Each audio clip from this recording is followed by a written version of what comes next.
സ്നേഹമുള്ള തൂണേരി ദേശത്ത് അധിവസിക്കുന്ന സഹോദരി സഹോദരന്മാരെ, വിവിധ ആവശ്യങ്ങൾക്കായി ഈ അങ്ങാടിയിൽ വന്ന് ഭവനങ്ങളിലേക്ക് മടങ്ങുന്നവരെ, വാഹനങ്ങൾ നിയന്ത്രിക്കുന്ന സുഹൃത്തുക്കളെ, കച്ചവടം ചെയ്തുകൊണ്ടിരിക്കുന്ന വ്യാപാരി സുഹൃത്തുക്കളെ, ഈ ഒരു സായാഹ്ന വചന പ്രഘോഷണ ശുശ്രൂഷയുടെ സമാപന സമയത്തേക്ക് പ്രവേശിക്കുകയാണ്. ഈ ഒരു കഴിഞ്ഞ സമയം മുഴുവൻ ഞങ്ങളെ വളരെ ശ്രദ്ധയോടെ താല്പര്യത്തോടെ കേൾക്കുകയും ഞങ്ങൾ വിതരണം ചെയ്യുന്ന പത്രമാസികകൾ വളരെ താല്പര്യത്തോടെ വാങ്ങി ഞങ്ങൾക്ക് എല്ലാവിധ പ്രോത്സാഹനങ്ങളും സഹകരണങ്ങളും തന്നുകൊണ്ടിരിക്കുന്ന നിങ്ങളെ എല്ലാവരോടും ഞങ്ങളുടെ ഹൃദയം നിറഞ്ഞ നന്ദി അറിയിക്കുകയാണ്.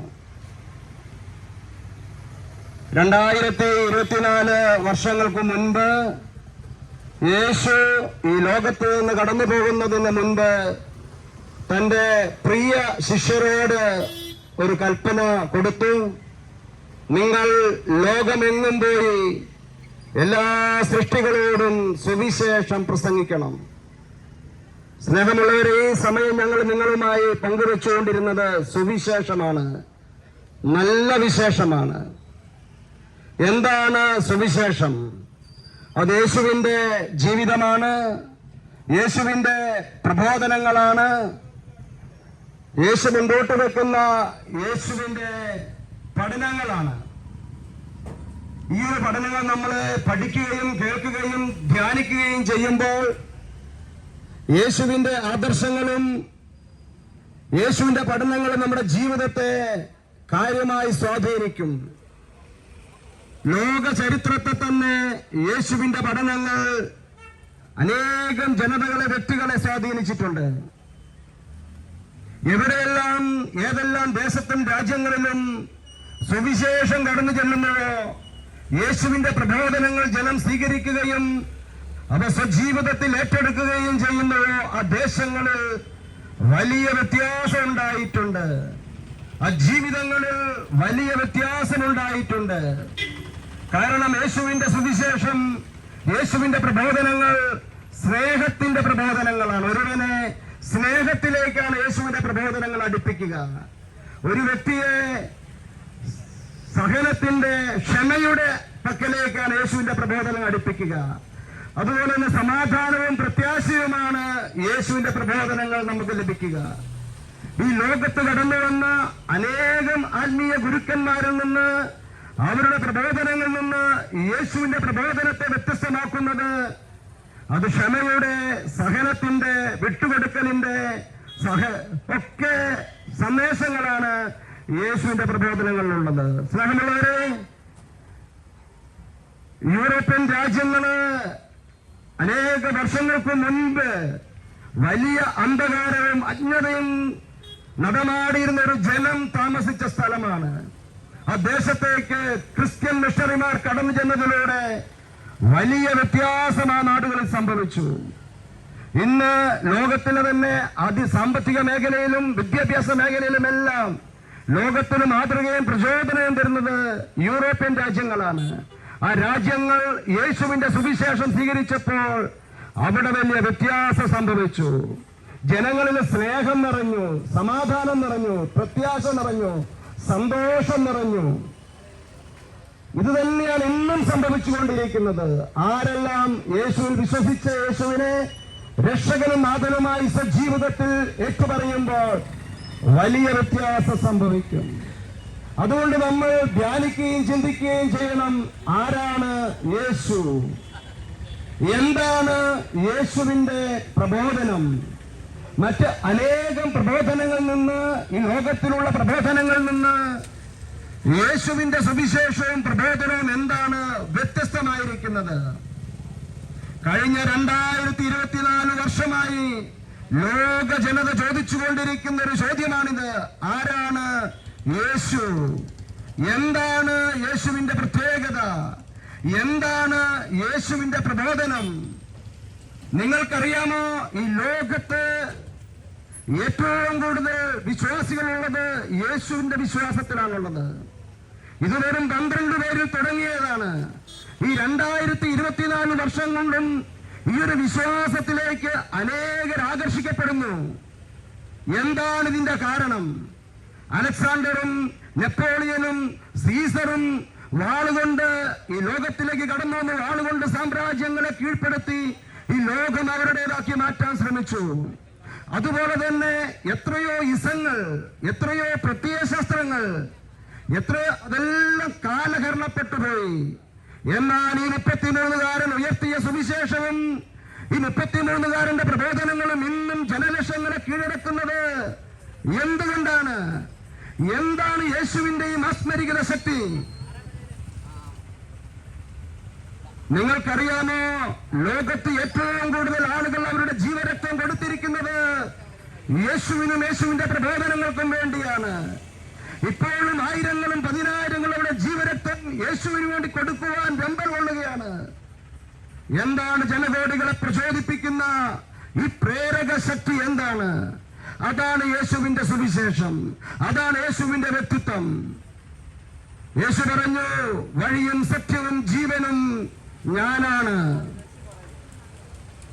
യേശു പറഞ്ഞു, ഒരുവൻ ലോകം മുഴുവൻ നേടിയാലും അവന്റെ ആത്മാവ് നഷ്ടപ്പെട്ടാൽ അവനെന്ത് പ്രയോജനം? യേശു പറഞ്ഞു, നിങ്ങൾ സത്യം അറിയുകയും ആ സത്യം നിങ്ങളെ സ്വതന്ത്രരാക്കുകയും ചെയ്യും. യേശു പറഞ്ഞു, ഞാൻ നിങ്ങളെ സ്നേഹിച്ചതുപോലെ നിങ്ങൾ പരസ്പരം സ്നേഹിക്കുവിൻ. യേശുവിന്റെ സ്നേഹത്തിന്റെ പ്രബോധനങ്ങൾ, യേശുവിന്റെ ക്ഷമയുടെ പ്രബോധനങ്ങൾ, യേശു പഠിപ്പിച്ച വിട്ടുകൊടുക്കലിന്റെ പ്രബോധനങ്ങൾ, ശൂന്യവൽക്കരണ പ്രബോധനങ്ങൾ ഇന്നും ജനകോടികളെ സ്പർശിച്ചുകൊണ്ടിരിക്കുകയാണ്. ആരാണ് യേശു എന്ന ചോദ്യം നമ്മൾ ചോദിക്കുമ്പോൾ ഒന്നാമതായി ഞങ്ങൾക്ക് നിങ്ങളുമായി പങ്കുവയ്ക്കുവാനുള്ള ഏക കാര്യം, യേശു ചരിത്ര പുരുഷനാണ്. യേശുവിന്റെ വരവോടുകൂടിയാണ് ലോകം AD എന്നും BC എന്നും തിരിയുക. ഏതെങ്കിലും ഒരു കലാകാരന്റെ തൂലികയിൽ ഇതൾ വിരിഞ്ഞ സാങ്കല്പിക കഥാപാത്രമല്ല യേശു.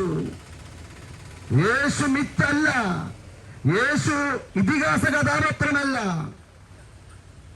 യേശു പിറന്ന മണ്ണും സുവിശേഷം പറഞ്ഞ നാടും അവനെ അടക്കിയ കല്ലറയും നമുക്കിന്നും പോയി കാണുവാനും അത് സാക്ഷ്യപ്പെടുത്തുവാനും സാധിക്കും. നരവംശ ശാസ്ത്രജ്ഞന്മാരും ആർക്കിയോളജിക്കൽ എവിഡൻസസുകളെല്ലാം തന്നെ യേശുവിനെ കുരിശിൽ തറച്ച കുരിശും അവനെ അടക്കിയ കല്ലറയും കണ്ടെടുക്കുകയും അതെല്ലാം യേശുവിന് ജീവിച്ചൊരു വ്യക്തിയാണ് എന്നുള്ള ചരിത്ര സാക്ഷ്യത്തിലേക്ക് വിരൽ ചൂണ്ടുകയാണ്. യേശു ചരിത്ര പുരുഷനാണ്, ചരിത്രത്തെ രണ്ടായി വിഭജിച്ചവനാണ്. എന്നാൽ മറ്റൊരു പ്രത്യേകത പറഞ്ഞുകൊള്ളട്ടെ, യേശു ചരിത്രാതീത പുരുഷൻ കൂടിയാണ്. യേശു പിറക്കുന്നതിന് നൂറ്റാണ്ടുകൾക്ക് മുൻപ് പ്രവാചകന്മാരിലൂടെ ഈ ലോകത്തിലേക്ക് അരുളപ്പാടുകൾ വന്നുകൊണ്ടിരുന്നു. ആയിരക്കണക്കിന് പ്രവചനങ്ങളാണ് യേശുവിനെ കുറിച്ച് യേശു പിറക്കുന്നതിന് മുൻപ് തന്നെ ഈ ലോകത്തിലേക്ക് കടന്നു വന്നത്. ഒരു വ്യക്തിയുടെ ചരിത്രം ആരംഭിക്കുന്നത് ആ വ്യക്തിയുടെ ജനനത്തോടു കൂടിയാണ്. എന്നാൽ യേശുവിന്റെ വ്യത്യാസം, യേശു പിറക്കുന്നതിന് നൂറ്റാണ്ടുകൾക്ക് മുൻപ് തന്നെ കന്യക ഗർഭം ധരിച്ചൊരു പുത്രനെ പ്രസവിക്കും, ദൈവം നമ്മോടുകൂടെ എന്നർത്ഥമുള്ള എമ്മാനുവേൽ എന്നാണ് വിളിക്കപ്പെടും. ഇങ്ങനെയുള്ള നൂറുകണക്കിന് പ്രവചനങ്ങൾ യേശുവിനെ കുറിച്ച് വന്നിരുന്നു. അതുകൊണ്ടാണ് ഞങ്ങൾ പറഞ്ഞത്, യേശു ചരിത്ര പുരുഷൻ മാത്രമല്ല, ചരിത്രാതീത പുരുഷൻ കൂടിയാണ്. മൂന്നാമത് രാശിയം പറഞ്ഞുകൊള്ളട്ടെ, യേശു പൂർണ്ണനായ ഗുരുവാണ്. നമ്മുടെ ജീവിതങ്ങളിൽ ഒരു പൂർണ്ണനായ ഗുരുവിനെ നമുക്ക് ലഭിച്ചു കഴിഞ്ഞാൽ അത് വലിയ ആത്മസാക്ഷാത്കാരത്തിന് കാരണമായി മാറും. ഈ ലോകത്തിലേക്ക് വന്ന ഗുരുക്കന്മാരിൽ പൂർണ്ണനായ ഗുരു യേശുവാണ്. ആരാണ് പൂർണ്ണനായ ഗുരു? പൂർണ്ണനായ ഗുരു ആത്മസാക്ഷാത്കാരം ലഭിച്ച വ്യക്തിയായിരിക്കണം.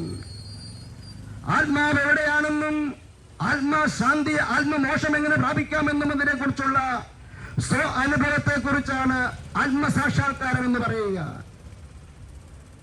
പൂർണ്ണനായ ഗുരു ആത്മാവിനെ കുറിച്ചുള്ള പഠനങ്ങൾ നമുക്ക് വെളിപ്പെടുത്തി തരികയും ആ ആത്മീയ മണ്ഡലത്തെ കുറിച്ചുള്ള സത്യം നമുക്ക് വെളിപ്പെടുത്തി കെട്ടുകയും വേണം. അത് ഈ ലോകത്തിലേക്ക് കടന്നു വന്നത് യേശുവിന്റെ പ്രബോധനങ്ങളിലൂടെയാണ്. അതുപോലെ തന്നെ യഥാർത്ഥ ഗുരു ആത്മാവിന്റെ സ്വഭാവങ്ങളായ സ്നേഹം, കരുണ, അനുകമ്പ, ദയ, ഇത് പാവപ്പെട്ടവരിലേക്കും ദുഃഖിതരിലേക്കും അനുസ്യൂതമായി ഒഴുക്കിക്കൊണ്ടിരിക്കണം. യേശുവിന്റെ ജീവിതം പരിശോധിച്ചാൽ നമുക്കത് മനസ്സിലാക്കാൻ സാധിക്കും. ആത്മാവിന്റെ ഫലങ്ങളായ സ്നേഹം, കരുണ, നന്മ, എളിമ, വിനയം യേശുവിന്റെ ജീവിതത്തിലൂടെ ദുഃഖിതരിലേക്കും പാവപ്പെട്ടവരിലേക്കും പാർശ്വവൽക്കരിക്കപ്പെട്ടവരിലേക്കും അനുസ്യൂതം യേശുവിന്റെ ജീവിതകാലത്ത് ഒഴുകിക്കൊണ്ടിരിക്കുകയായിരുന്നു. അതുകൊണ്ടാണ് പറഞ്ഞത് യേശു യഥാർത്ഥ ഗുരുവാണ്. യഥാർത്ഥ ഗുരു നിർഭയനായിരിക്കണം, പാപരഹിതനായിരിക്കണം.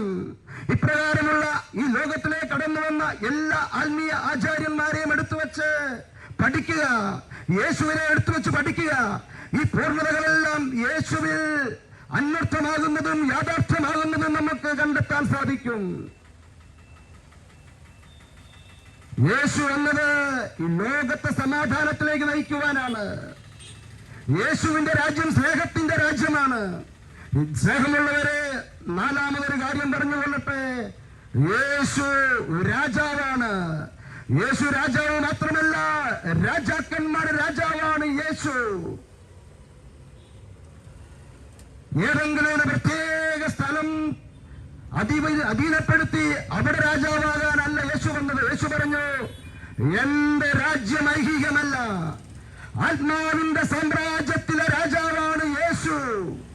ആരാണോ ആത്മീയ കാര്യങ്ങളെ പറ്റി ധ്യാനിക്കുന്നത്, ആരാണോ ആത്മീയ ജീവിതത്തിന്റെ ആഴങ്ങളിലേക്ക് പോകുവാൻ ആഗ്രഹിക്കുന്നത്, അവരുടെ ജീവിതത്തിലേക്കാണ് യേശു ആത്മാവിന്റെ രാജാവായി കടന്നു വരുന്നത്. ഹല്ലേലൂയ! ആത്മാവിന്റെ സാമ്രാജ്യത്തിലെ രാജാവാണ് യേശു. യേശു ലോകത്തെ കീഴടക്കുന്നത് ക്ഷമ കൊണ്ടാണ്, സ്നേഹം കൊണ്ടാണ്, ത്യാഗം കൊണ്ടാണ്, ശാന്തി കൊണ്ടാണ്, സമാധാനം കൊണ്ടാണ്. യേശു ഒരിക്കലും ലോകത്തെ രാഷ്ട്രങ്ങളെ കീഴടക്കാൻ വന്നതല്ല. യേശു ജനലക്ഷങ്ങളെ കീഴടക്കുന്ന യേശുവിന്റെ ശരണമന്ത്രം ഈ ലോകത്തിന്റെ ചിന്താഗതികളിൽ നിന്ന് വളരെ വ്യത്യസ്തമാണ്.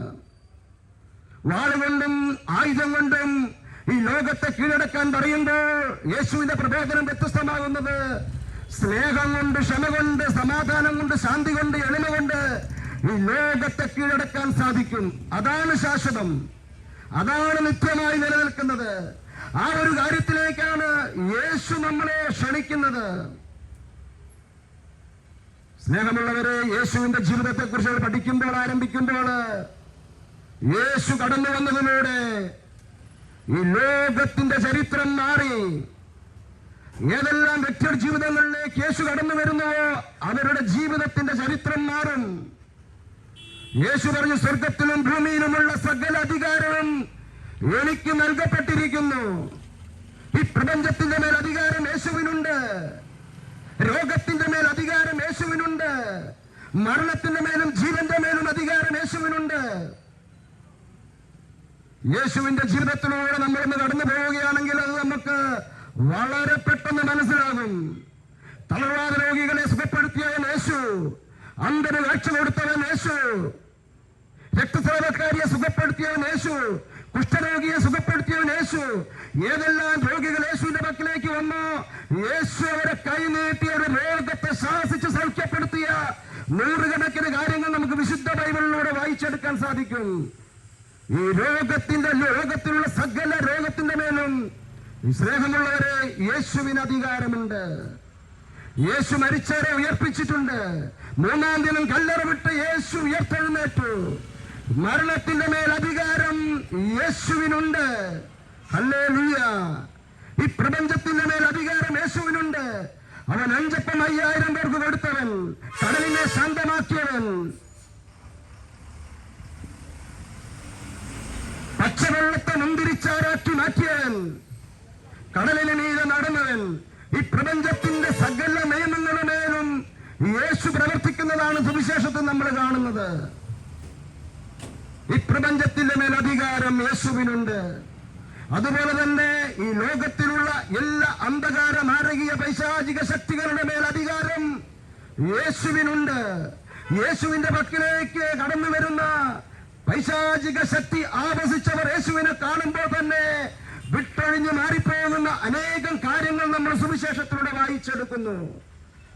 സ്നേഹമുള്ളവരെ, ഞങ്ങളെ കേട്ടുകൊണ്ടിരിക്കുന്ന നിങ്ങളോട് ഞങ്ങൾക്ക് പറയുവാനുള്ള ഏക കാര്യം, ഏക സുവിശേഷം, യേശു ഇന്നും ജീവിക്കുന്നു. അവൻ സർവശക്തനാണ്. അവൻ അസാധ്യമായിട്ടൊന്നുമില്ല. എന്റെ രോഗം എന്തുമായിക്കൊള്ളട്ടെ, എന്റെ ജീവിതത്തിന്റെ പ്രതിസന്ധി എന്തുമായിക്കൊള്ളട്ടെ, എന്റെ കുടുംബത്തിന്റെ പ്രശ്നം എന്തുമായിക്കൊള്ളട്ടെ, സാമ്പത്തിക കടബാധ്യതയാണോ, രോഗപീഠകളാണോ, മക്കളുടെ പ്രശ്നങ്ങളാണോ, സാമൂഹ്യ പ്രശ്നങ്ങളാണോ, രാഷ്ട്രീയ പ്രശ്നങ്ങളാണോ, അതിലെല്ലാം ഇടപെടുവാനും വ്യത്യാസം വരുത്തുവാനും യേശുവിന് സാധിക്കുമെന്നുള്ള വലിയ സത്യം ഈ സായാഹ്നത്തിൽ ഞങ്ങൾ നിങ്ങളെ അറിയിക്കുവാൻ ആഗ്രഹിക്കുകയാണ്. നിരാശപ്പെടരുത്, ഭാരപ്പെടരുത്, എല്ലാം കഴിഞ്ഞു എന്ന് വിചാരിക്കരുത്. പിതാവായ ദൈവം തന്റെ പുത്രനായ യേശുവിനെ നമുക്ക് രക്ഷകനായി ഈ ലോകത്തിലേക്ക് അയച്ചിട്ടുണ്ട്. ആരെല്ലാം യേശുവിനെ രക്ഷകനും നാഥനുമായി സ്വജീവിതത്തിൽ ഏറ്റെടുക്കുന്നുവോ അവന്റെ ജീവിതത്തിലേക്ക് യേശു കടന്നു വരും. ചില സമയങ്ങളിൽ നമ്മുടെ അനുവാദം പോലുമില്ലാതെ യേശു കടന്നു വരുന്ന നൂറുകണക്കിന് സാക്ഷ്യങ്ങൾ ഞങ്ങൾക്ക് നിങ്ങളുമായി പങ്കുവയ്ക്കുവാനുണ്ട്. ആകാശത്ത്, അതുകൊണ്ടാണ് അപ്പസ്തോലപ്രവൃത്തി ഇങ്ങനെ രേഖപ്പെടുത്തിയിരിക്കുന്നത്.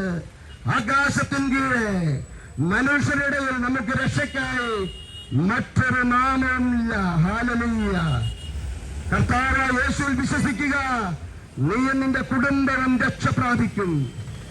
യേശു എന്ന പേരിന്റെ അർത്ഥം ദൈവം രക്ഷിക്കുന്നു എന്നാണ്. ഞങ്ങളെ കേൾക്കുന്ന സ്നേഹിത, ഒരു രക്ഷയുടെ അനുഭവം സ്വന്തമാക്കുവാൻ നിങ്ങൾ ആഗ്രഹിക്കുന്നുണ്ടോ? ഒരു രക്ഷയ്ക്ക് വേണ്ടി നിങ്ങൾ അന്വേഷണ പാതയിലാണ് എങ്കിൽ എവിടെയാണ് രക്ഷ കിട്ടുക? എവിടെയാണ് ഒരു സന്തോഷം കിട്ടുക? എവിടുന്നാണ് ഒരു സമാധാനം കിട്ടുക? ഞങ്ങളുടെ പ്രശ്നങ്ങൾക്ക് എവിടുന്നാണ് ഒരു ഉത്തരമുണ്ടാവുക? എങ്കിൽ ഈ രാത്രി യേശുവിനെ വിളിക്കുക. യേശു കടന്നു വരും.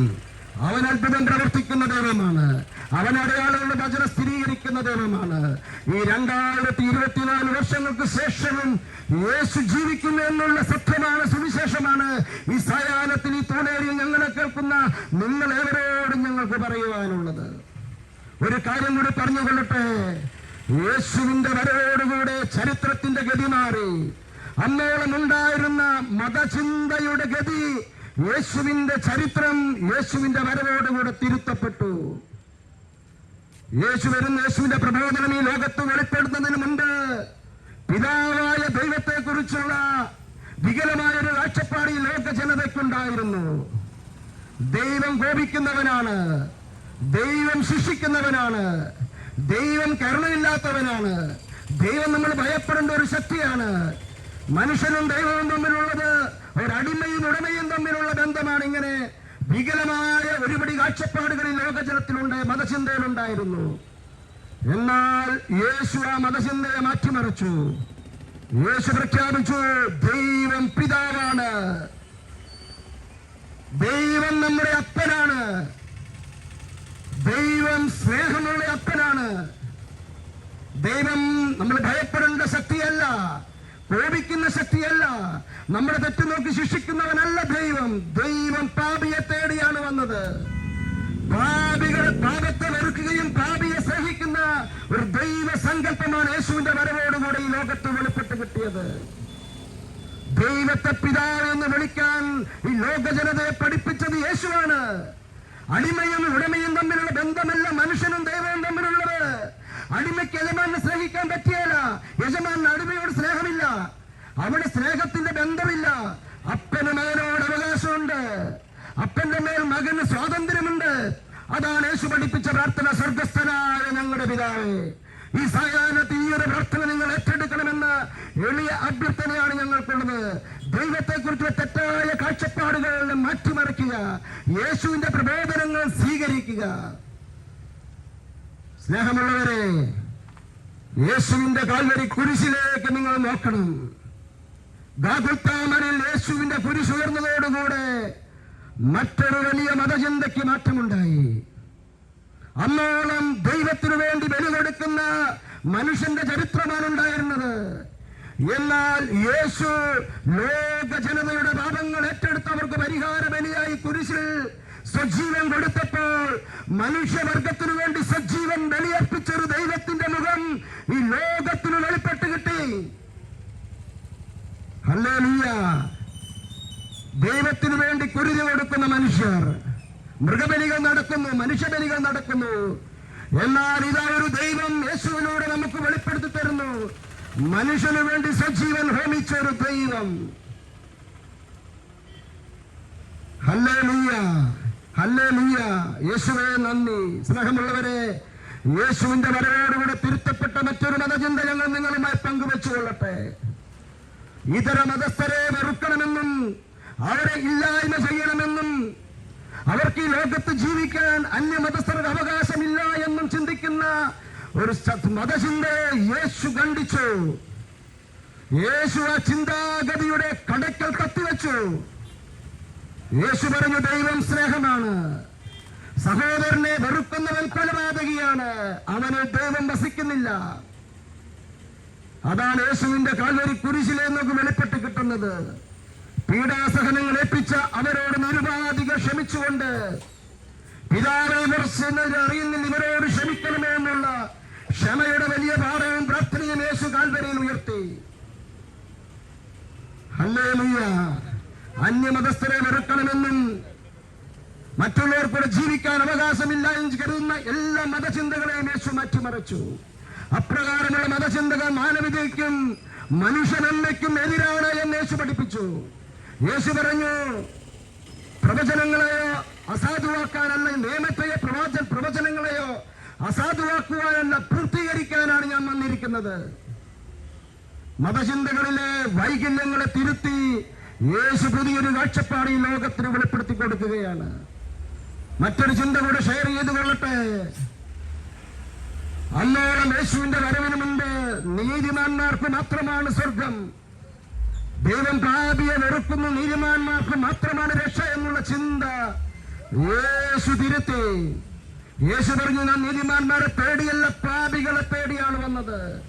പാപിക്ക് രക്ഷയുണ്ട്, പാപിയെ ദൈവം സ്നേഹിക്കുന്നു എന്ന അമൂല്യമായ മതചിന്ത, ദൈവീകമായ സന്ദേശം വെളിപ്പെട്ടത് യേശുവിലൂടെയാണ്. മറ്റൊരു കാര്യം കൂടി പറഞ്ഞുകൊള്ളട്ടെ. യേശുവിന്റെ സ്നേഹിതന്മാരെ നോക്കുക, യേശുവിന്റെ ശിഷ്യഗണത്തെ നോക്കുക. ആരെല്ലാം യേശുവിലേക്ക് ആകർഷിക്കപ്പെടുന്നുവോ അവരെ എല്ലാവരെയും വിലയുള്ളവരായി യേശു കാണുകയാണ്.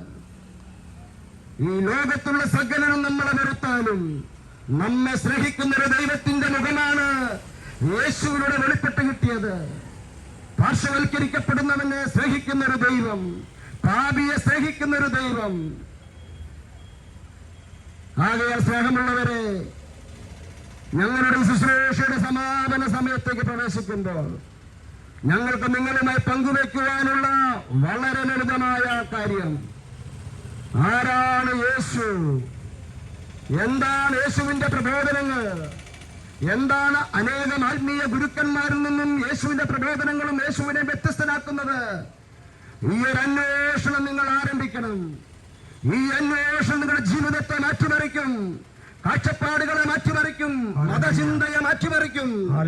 അത് വലിയ സന്തോഷം കൊണ്ടുതരും, അത് വലിയ വിടുതൽ കൊണ്ടുതരും, അത് പ്രത്യാശ കൊണ്ടുതരും, അത് സമാധാനം കൊണ്ടുതരും. യേശുവിന്റെ പ്രബോധനങ്ങളും യേശുവിന്റെ പഠനങ്ങളും നമുക്ക് വെളിപ്പെട്ട് കിട്ടുന്നത് വിശുദ്ധ ബൈബിളിലൂടെയാണ്. ഈ ഒരു സായാഹ്നത്തിൽ ഞങ്ങളെ കേട്ടുകൊണ്ടിരിക്കുന്ന നിങ്ങളെല്ലാവരെയും ഈ ഒരു അമൂല്യ ഗ്രന്ഥം പരിചയപ്പെടുത്തുവാനായിട്ട് ഞങ്ങൾക്ക് സന്തോഷമുണ്ട്. ഈ ഒരു ഗ്രന്ഥപാരായണത്തിലൂടെ യേശു ആരാണെന്നും യേശുവിന്റെ പ്രബോധനങ്ങൾ എന്താണെന്നുമുള്ള ആഴപ്പെട്ട ചിന്തകൾ നമുക്ക് ലഭിക്കും. ഈ ഒരു ഗ്രന്ഥത്തിന് വലിയ പ്രത്യേകതയുണ്ട്. ലോകത്ത് ഏറ്റവും കൂടുതൽ ഭാഷകളിലേക്ക് പരിവർത്തനം ചെയ്യപ്പെട്ട ഗ്രന്ഥം ഞങ്ങളുടെ പക്കലുള്ള ഈ വിശുദ്ധ ബൈബിളാണ്. ലോകത്ത് ഏറ്റവും കൂടുതൽ ആളുകൾ വായിച്ച ഗ്രന്ഥം ഈ വിശുദ്ധ ഗ്രന്ഥമാണ്. ഏറ്റവും കൂടുതൽ ആളുകൾ പണ്ഡിതന്മാർ പരിശോധിച്ച ഗ്രന്ഥം വിശുദ്ധ ബൈബിളാണ്. ഈ ഗ്രന്ഥം കയ്യിലെടുക്കുന്നവരെ, ഈ ഗ്രന്ഥം ആരെല്ലാം കയ്യിലെടുത്തിട്ടുണ്ടോ, ആരെല്ലാം ഈ ഗ്രന്ഥം പാരായണം ചെയ്തിട്ടുണ്ടോ, അവരുടെ ജീവിതങ്ങളിലേക്ക് യേശു കടന്നു വന്ന ആയിരക്കണക്കിന് സാക്ഷ്യങ്ങൾ ഞങ്ങൾക്ക് നിങ്ങളുമായി പങ്കുവെക്കുവാനുണ്ട്. നമ്മുടെ ഈ കൊച്ചു ജീവിതം വളരെ പെട്ടെന്ന് കടന്നു പോകും. ഈ ഒരു ചെറിയ ജീവിതത്തിനുള്ളില് യേശുവിനെ പരിചയപ്പെടാതെ കടന്നു പോകുന്ന ജീവിതത്തിന്റെ തീരാ നഷ്ടമായിരിക്കും. അതിനാൽ ഈ ഒരു പുസ്തകത്തിന്റെ കോപ്പി നിങ്ങൾ കൈവശപ്പെടുത്തണമെന്നുള്ളതാണ് ഞങ്ങൾക്ക്. കൈവശപ്പെടുത്തിയത് പാരായണം ആരംഭിക്കണം. നമ്മുടെ പ്രതിപക്ഷ നേതാവ് വി.ഡി. സതീശൻ സാറ് പലപ്പോഴും പറയുന്ന ഒരു കാര്യം ഞങ്ങളിപ്പോൾ നിങ്ങളുമായി പങ്കുവെക്കുകയാണ്. അദ്ദേഹത്തിന്റെ ജീവിതത്തിന്റെ പല പ്രതിസന്ധികൾ വരുന്ന സമയം അദ്ദേഹം വായിക്കുക ബൈബിളാണത്രേ. അദ്ദേഹം എല്ലാ ദിവസവും രാവിലെ ഒരധ്യായം ബൈബിൾ വായിച്ചിട്ടാണ് അദ്ദേഹത്തിന്റെ സാമൂഹ്യ പ്രവർത്തനങ്ങളിലേക്ക് ഇറങ്ങുക. അദ്ദേഹത്തിന്റെ ജീവിതത്തിലുണ്ടായ പല പ്രതിസന്ധികളുടെ സമയത്തും ഉത്തരം കിട്ടിയത് ഈ ബൈബിളിൽ നിന്നാണത്രേ. അദ്ദേഹം ഒരിക്കൽ പറയുകയാണ്, ഒരു ചെറുപ്പക്കാരൻ അദ്ദേഹം വളരെ കഷ്ടപ്പെട്ടൊരു ജോലി മേടിച്ചു കൊടുത്തു. എന്നാൽ ആ ചെറുപ്പക്കാരന് അദ്ദേഹത്തിന്റെ സുഹൃത്തിനോട് പറഞ്ഞിട്ടാണ് ആ ജോലി മേടിച്ചു കൊടുക്കുക. എന്നാൽ ജോലിയെല്ലാം കിട്ടി. ജോലി കൊടുത്തയാളെ സതീശ സാറിനെ വിളിച്ചു പറഞ്ഞു, സാറേ ഞാൻ ജോലി കൊടുത്തിട്ടുണ്ട്. എന്നാൽ ഈ ജോലി കിട്ടിയ സഹോദരൻ എന്ത് ചെയ്യുന്നില്ല, സാറിനെ വിളിക്കുന്നില്ല. അത് നമ്മുടെ സതീശ സാറിന് വലിയ മനക്ലേശം ഉണ്ടാക്കി. അദ്ദേഹം ഇങ്ങനെ മനസ്സ് ചിന്തിച്ച് മനസ്സ് വിഷമിച്ച് ഈ ഗ്രന്ഥം തുറന്നു നോക്കി. അപ്പോൾ ഈ ഗ്രന്ഥത്തിൽ എഴുതി വെച്ചിരിക്കുകയാണ്, യേശു 10 കുഷ്ഠരോഗികളെ സുഖപ്പെടുത്തി.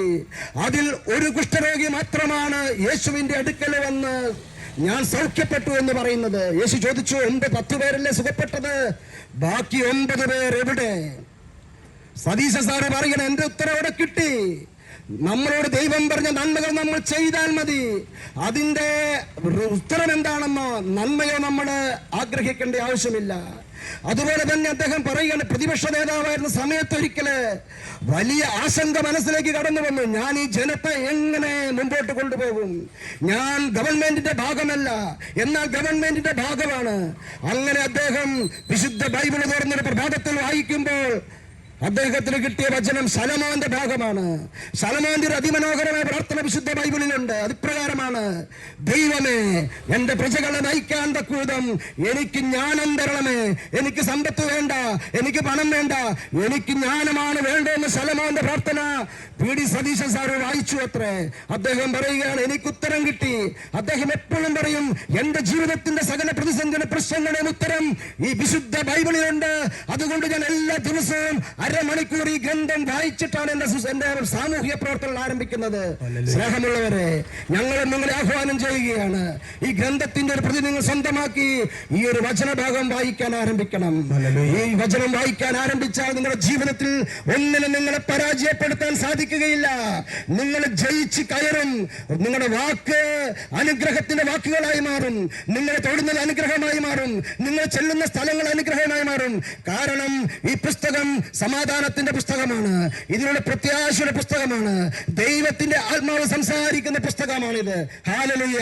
ഒരു കാര്യം കൂടെ പറഞ്ഞുകൊള്ളട്ടെ, ഈ പുസ്തകം മലയാളത്തിലേക്ക് പരിഭാഷപ്പെടുത്തുന്നത് ചന്തുമേനോനാണ്.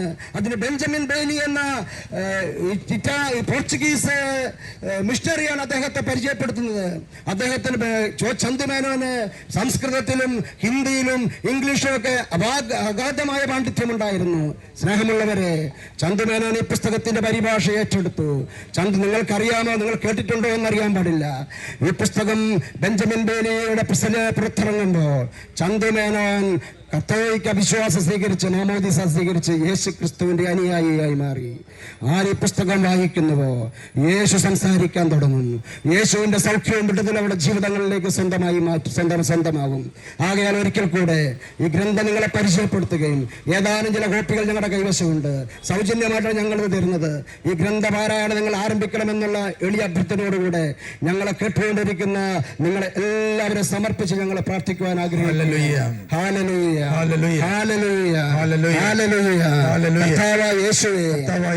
എന്നും ജീവിക്കുന്ന ദൈവമേ, യുഗാന്ത്യം വരെ ഞാൻ നിങ്ങളോട് കൂടെ ഉണ്ടാകും എന്ന് അരുളി ചെയ്തവനെ, എന്റെ അടുക്കൽ വരുന്നവനെ ഞാൻ ഒരു നാളും ഉപേക്ഷിക്കില്ലെന്ന് പറഞ്ഞ യേശുവേ, ഹല്ലേലൂയ. ഈ സായാഹ്നത്തിൽ ഞങ്ങളെ കേട്ടുകൊണ്ടിരിക്കുന്ന എല്ലാ ജീവിതങ്ങളെയും അനുഗ്രഹിക്കണമേ എന്ന് പ്രാർത്ഥിക്കുന്നു. സ്പർശിക്കണമേ എന്ന് പ്രാർത്ഥിക്കുന്നു. സൗഖ്യം കൊടുക്കണമേ എന്ന് പ്രാർത്ഥിക്കുന്നു. സമാധാനം കൊടുക്കണമേ എന്ന് പ്രാർത്ഥിക്കുന്നു. പ്രത്യാശ കൊടുക്കണമേ എന്ന് പ്രാർത്ഥിക്കുന്നു. ആത്മധൈര്യം കൊടുക്കണമേ എന്ന് പ്രാർത്ഥിക്കുന്നു. കൊടുക്കണമേ എന്ന് പ്രാർത്ഥിക്കുന്നു. കടബാധകൾ യേശുനാമത്തിൽ നീങ്ങിപ്പോകട്ടെ. ബാധ്യതകൾ യേശുനാമത്തിൽ നീങ്ങിപ്പോ. ഹല്ലേലൂയ. ഹല്ലേലൂയ. രോഗപീഠകൾ യേശുനാമത്തിൽ നീങ്ങിപ്പോകട്ടെ. യേശുനാമത്തിൽ നീങ്ങിപ്പോകട്ടെ. ഹല്ലേലൂയ. ഹല്ലേലൂയ. കുടുംബ പ്രശ്നങ്ങൾ യേശുനാമത്തിൽ നീങ്ങിപ്പോകട്ടെ. Hallelujah. Hallelujah. Hallelujah. Hallelujah. Hallelujah. ഏതെങ്കിലും തരത്തിലുള്ള അന്ധകാര പൈശാചിക നാരകീയ ശക്തികൾ ഈ ദേശത്തെ തളച്ചിട്ടിട്ടുണ്ടെങ്കിൽ, ഏതെങ്കിലും വ്യക്തികളെ കുടുംബങ്ങളെ ബന്ധിച്ചിട്ടുണ്ടെങ്കിൽ, കർത്താവ് യേശുവിന്റെ നാമത്തിന്റെ ശക്തിയാൽ, വചനത്തിന്റെ ശക്തിയാൽ, തിരുരക്തത്തിന്റെ യോഗ്യതയാൽ എല്ലാ അന്ധകാര ശക്തികളും നിർവീര്യമാകട്ടെ എന്ന് ഞങ്ങൾ യേശുനാമത്തിൽ പ്രാർത്ഥിക്കുന്നു. ഹല്ലേലൂയ. ഹല്ലേലൂയ. സ്തുതിക്കാം. ഹല്ലേലൂയ. ഹല്ലേലൂയ. എല്ലാ കച്ചവട സുഹൃത്തുക്കളെ ഞങ്ങൾ സമർപ്പിച്ച് പ്രാർത്ഥിക്കുന്നു. വാഹനങ്ങൾ നിയന്ത്രിക്കുന്ന സഹോദരങ്ങളെ സമർപ്പിച്ച് പ്രാർത്ഥിക്കുന്നു. ഈ സായാഹ്ന വചനം കേൾക്കുന്ന സകല ജീവിതങ്ങളെ ഞങ്ങൾ കർത്താവേ അങ്ങയുടെ കുരിശിനോട് ചേർത്ത് വെച്ച് പ്രാർത്ഥിക്കുന്നു. ഹല്ലേലൂയ. ജനക്കൂട്ടത്തെ കണ്ടപ്പോൾ അവൻ അവരോട് അനുകമ്പ തോന്നി. ഈ ജനത്തോട് അനുകമ്പ തോന്നണമേ എന്ന് പ്രാർത്ഥിക്കുന്നു. ഇവരുടെ ജീവിതങ്ങളിൽ അനുകമ്പ തോന്നണമേ എന്ന് പ്രാർത്ഥിക്കുന്നു. ഈ ദേശം അനുഗ്രഹിക്കപ്പെടാൻ വേണ്ടി പ്രാർത്ഥിക്കുന്നു. ഈ സ്ഥലത്തുള്ള എല്ലാ കച്ചവടങ്ങളും അഭിവൃദ്ധി പ്രാപിക്കാൻ വേണ്ടി പ്രാർത്ഥിക്കുന്നു. നിരാശ ചിന്തകൾ മാറിപ്പോകട്ടെ. എല്ലാ രാഷ്ട്രീയ പാർട്ടികളെ സമർപ്പിക്കുന്നു. എല്ലാ ജാതി മതസ്ഥരെ സമർപ്പിക്കുന്നു. വലിയ സൗഹാർദ്ദം ഇവിടെ രൂപപ്പെടാൻ വേണ്ടി പ്രാർത്ഥിക്കുന്നു. വലിയ സമാധാനം രൂപപ്പെടാൻ വേണ്ടി പ്രാർത്ഥിക്കുന്നു. ജനഹൃദയങ്ങൾ ദൈവ സ്നേഹം നിറയാൻ വേണ്ടി പ്രാർത്ഥിക്കുന്നു. യേശു സ്നേഹം നിറയാൻ പ്രാർത്ഥിക്കുന്നു.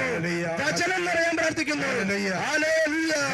ഈ അങ്ങാടി ഒരു പട്ടണമായി മാറാൻ വേണ്ടി പ്രാർത്ഥിക്കുന്നു. അനേകരുടെ ഉപജീവനം കഴിക്കാൻ പറ്റുന്നതും ഈ ദേശത്തെ അനുഗ്രഹിക്കണമേ എന്ന് പ്രാർത്ഥിക്കുന്നു. ഹല്ലേലൂയ. ഹല്ലേലൂയ. ഹല്ലേലൂയ. യേശുവേ നന്ദി. യേശുവേ ആരാധന. ഹല്ലേലൂയ. ഹല്ലേലൂയ. സ്നേഹമുള്ളവരെ, നിങ്ങളെല്ലാ ആവശ്യങ്ങളുടെ മേലും കർത്താവ് യേശുവിന്റെ അത്ഭുത ഇടപെടൽ ഈ ദിവസങ്ങൾ ഉണ്ടാകാൻ വേണ്ടി നിങ്ങൾ ഓരോരുത്തരെയും ഞങ്ങൾ നെഞ്ചോട് ചേർത്ത് വെച്ച് പ്രാർത്ഥിക്കുകയാണ്.